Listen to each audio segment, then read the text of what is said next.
It's 3 a.m. Your house is locked. Nothing is there. But your body still thinks something is hunting you. Your fear of the dark isn't childish.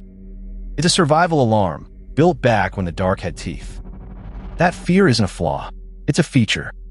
Switch off the lights, and your brain quietly changes the rules. A coat on a chair becomes a figure. A creak becomes a footstep. A shadow becomes a threat. You call it your imagination. It isn't.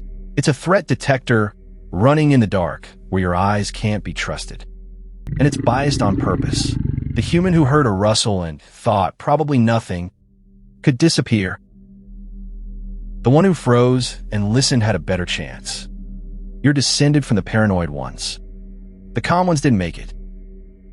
Because for a long stretch of our past, we weren't at the top of the food chain. We were on it. Ancient human relatives were, at times, prey. And easy prey. Slow, soft, no claws, no fangs. And after sundown, nearly blind.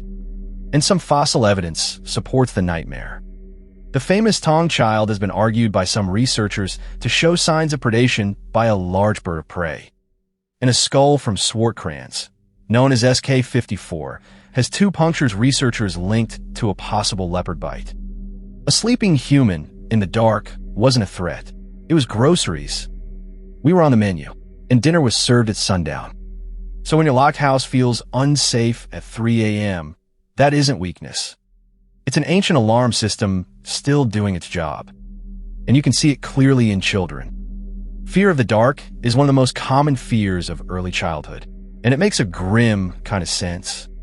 A small child, alone at night, is especially vulnerable.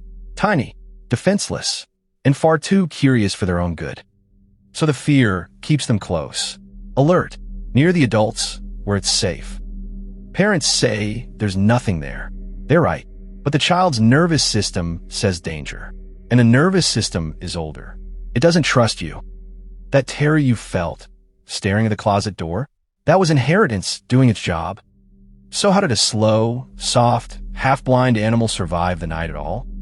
It learned to control one thing many predators avoid: fire.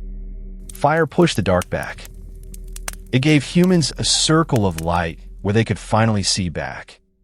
And it did something stranger. It created the evening. Around fire, humans could sit, warn each other, remember, and tell stories.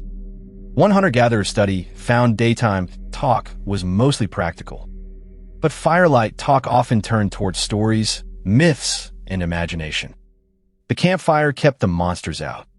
It may also be where we learned to become storytellers. Then humans did what humans always do. We overcorrected. We took that little circle of firelight and scaled it across the planet.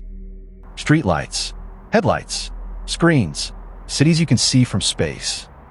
For most of us, the dark is empty now. Safe enough. But your brain didn't get the update. It still flinches at an empty hallway. Still braces for something outside the room. So next time the dark makes your skin crawl, don't be embarrassed. Maybe you're not afraid of the dark. Maybe your brain just remembers when the dark had teeth.